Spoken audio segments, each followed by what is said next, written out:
Mac. Sorry to disappoint you, but Mac's not here right now. Come to finish that little chat with him. Call off your dog? That was the gist of it, right? Did he? You know, ratting on me to my boss, well, that just complicated things. It's a shame, really. Could have handled this so nicely, just the two of us. Oh, yeah. On your terms, sure. Blackmail.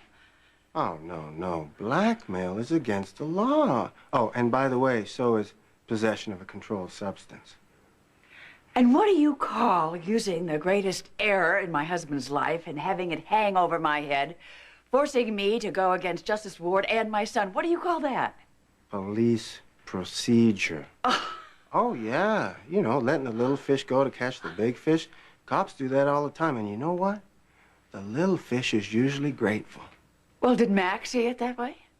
To be honest with you, no. Actually, he came down on me pretty hard. Just like you wanted him to. As a matter of fact, he demanded to see the proof I have on your hubby. Which I'm sure you were only too happy to provide. You really don't understand me, do you, Doc? Well, I guess that's why we keep having these little disagreements. You see, a straight arrow like Mac sees solid evidence like that, and he's going to use it bad. But me, well, I see it as a means to an end. I can use it, lose it, change it, rearrange it. Hell, I can even forget I ever had it. Sure, yeah, for a price. A very reasonable price. A little too high for me. Really? Is it too high for the other Dr. Quartermain? Considering the alternative? You mean jail? Doctor, where your husband's concerned, jail is just the beginning. Is frightening innocent civilians part of your police procedure? Well, if the truth frightens you, Doc, go talk to your hubby or Justice or Jason. They're the ones that put you in that position. I'm just trying to help you get out of it. The hell you are! Don't you think it isn't obvious to me what pleasure you're getting out of this? Using one side of the Quartermain family to wage war on the other side. Law enforcement isn't always pretty. Oh, this is not about law enforcement. It's about your personal vendetta. Do my motives really matter? When the dust settles, we'll both have what we want. What, my son at the mercy of his worst enemy? Fine. We'll do it your way, Doc. I'll treat your husband like every other ordinary perp. Well, the Quartermains are smooth operators. You probably got some judge you can sweet-talk into a lighter sentence. Of course, Rambo Allen will lose his medical license, and, well, GH will come down with a bad case of litigation for letting a pill popper practice medicine and run a hospital, and you for covering it up when you got back. Woo-wee. That scandal will shake the Quartermain family tree until those branches snap like dry bones. How can you do this? What? My job? If I was doing my job, your hubby would have been a guest of the county long time ago. No, I'm doing you a favor. I'm giving you a chance another cop might not give you because I want Jason bad. You're despicable.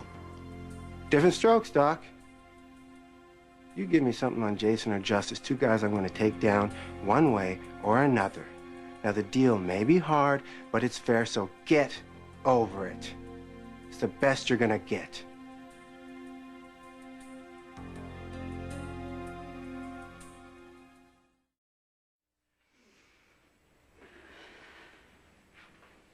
Look, what kind of guarantee do I have that Jason won't go to jail? Well, I can promise I won't kill him. Which is more than I can say about Morgan's other business associates. Of course, you can wait for somebody else to take Morgan out with a bullet or a bomb. Jail is just another way to end a life. Now, if I'm going to betray my son, I need a better offer. The DA handles immunity deals. Mac would support that. But let's just leave Mac out of this for a moment. The best chance your hubby has of drying out in peace is moi. Otherwise, there's no 12-step programs, just one. Jail. I'll be here when you're ready. But we both know you have nowhere else to go.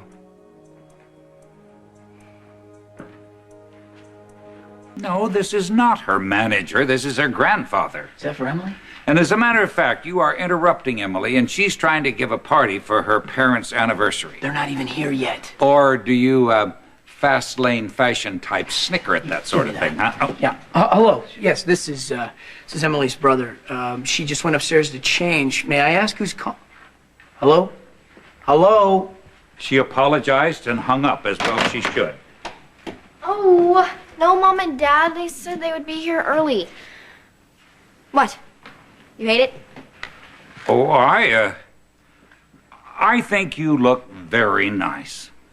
As a matter of fact, Ned called right after you went upstairs, and he said that his flight had been canceled and that he was stalled at Dulles Airport. You remember, you used to call it Dullest Airport. You're not fooling anyone, sir. Get back to your business if you want to have your job. Edward. AJ, what was it that Lois used to tell him? Blow it out your ear. Blow it out your ear. Well, Thank you, dear. your honeymoon luster from Lake Placid certainly went away quickly. You do look lovely, darling. Oh, somebody called for you just now, but due to your grandfather's rudeness. You know, I think it might have been your agents. Grandfather, what did they want? They wanted Ned. Why Ned? Then they got very insistent and said that I should check my calendar Have the for number, some... give it to me. I will call them and apologize. No, it's fine. These people aren't exactly what you would say sensitive. Grandfather, please. I am sensitive, and I would really appreciate it if you just didn't mess up something that really means a lot to me. Why should it be so important that you should look good for a bunch of strangers?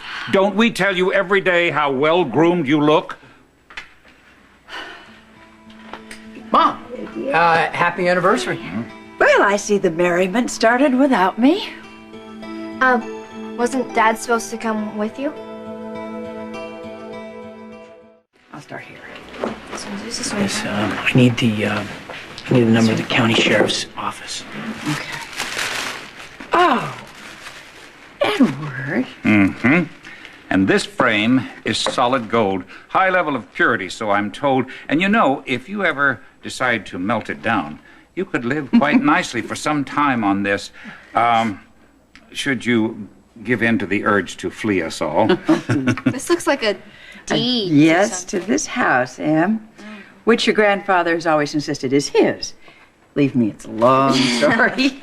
You know, thank God my son has you. And I mean that.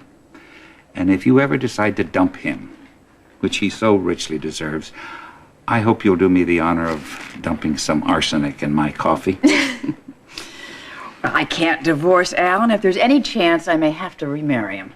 I mean, 3 anniversaries a year is more than anyone should have to bear. No, I didn't try. I didn't try the highway patrol. If he wasn't in an accident, I assumed that it would be local, close to home. Oh. Grandfather, we almost got her the exact same thing. Oh. What is it? It is a picture of my very handsome grandson. You know, Jason took this picture. Actually, he wanted me to pick whichever one I wanted to. Originally, I picked the one that Ronaldo took because, see, Jason has this tendency of not knowing how to stand still when he's taking a picture, so it comes out all blurry. But I thought it'd mean more if it sort of came from him. And you were right. Thank you. There was no identification on the driver? I know. Okay, the man that we're looking for is tall. Over 6 feet, in his 50s, dark hair. What? Where did the ambulance take him? No, I know where Mercy Hospital is. I thank you. Yeah, I mean it. Oh, AJ, come over here. You're going to miss everything. Yeah. Come on, don't spoil your sister's party. Your father said he was going to one of those meetings. What? An NA meeting? Did he go? He was supposed to pick me up after. Well, maybe it just ran late or something. You know what? I was thinking that very same thing. In fact, I got the number of the payphone over at Trinity Hall. Of course, they wouldn't tell me whether he was there or not.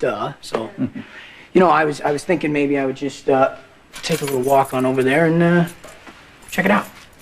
Why do you need your car keys?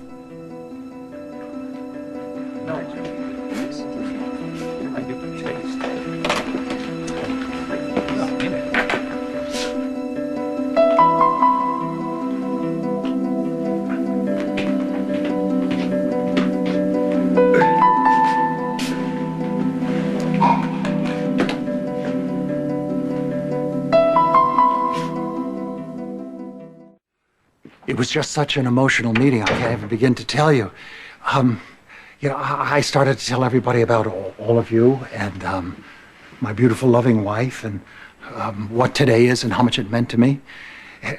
Before I finished, I'm telling you, there wasn't a dry eye in the whole room.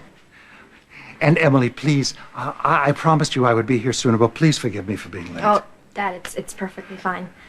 And the snapshot that you gave us of Michael, that's absolutely perfect. Yes, isn't it sweet? Well, you know, it's easy to take a snapshot, but it takes a lot of guts to go to an NA meeting. And you know, that's the perfect present for all of us. Well, thank you. You know, when I think of what I almost lost, I really have to say I'm one of the luckiest men in the world. Hey, look at this. Oh, Reggie. Good for you. Thank you for such a wonderful party. Yes, 2 years running. Well, you know, your anniversary is mine. Hey, just let somebody else cut in for the next 20 years.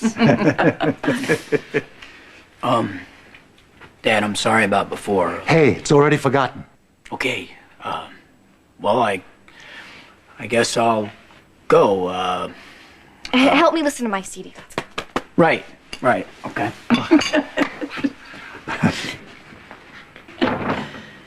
They are so anxious to leave us alone. It's like we were newlyweds. Well, the newlywed's exactly what I feel like. Oh, happy anniversary. Listen to me. I love you so much. And I want you desperately. But if I've learned nothing else from these meetings, it's not to put myself in a pressure situation or set myself up for failure. I understand that. I just like being close to you. Now that's okay, isn't it?